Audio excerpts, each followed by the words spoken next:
အမေရိကန်လူမျိုးတွေတခါမှမစားဘူးတဲ့အသီးဒါကတော့အမေရိကန်လူမျိုးတွေတခါမှမစားဘူးတဲ့အသီးပဲဖြစ်ပါတယ်စတော်ဘယ်ရီသီးနဲ့ဆင်တူပြီးတော့တခါစားလိုက်တာနဲ့တင်3လစာလောက်ကုန်သွားမယ်ဆိုရင်ယုံနိုင်ပါမလားဒါကိုတရုတ်နိုင်ငံမှာတော့စနိတ်ဘယ်ရီသီးလို့ခေါ်ပါတယ်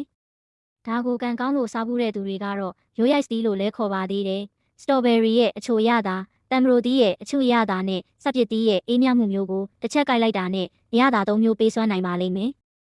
သူ့ရဲ့အသွင်ပြင်ကတော့စတော်ဘယ်ရီသီးနဲ့တူတယောင်ရှိပေမဲ့စတော်ဘယ်ရီသီးလိုဖောင်းကြွားတဲ့အပြင်ခွန်မျိုးမဟုတ်ပဲစနိတ်ဘယ်ရီသီးမျက်နှာပြင်ဟာပူပေါင်းလေးတွေလိုဖြစ်နေပါတယ်။ပဒံများလေးလိုကြည်လင်တောက်ပနေပါတယ်။အသီးကြီးထွားမှုဟာအရန်နှေးကွေးပါတယ်။ဒါကြောင့်အထွက်နှုန်းကလေးနည်းပါတယ်။စနိတ်ဘယ်ရီသီးဟာနှွေးထွေးဆူဆွတ်တဲ့ရာသီဥတုကိုနှစ်သက်ပြီးတော့အထူးကောင်းမွန်တဲ့မြေစီလွှာလိုအပ်ပါတယ်။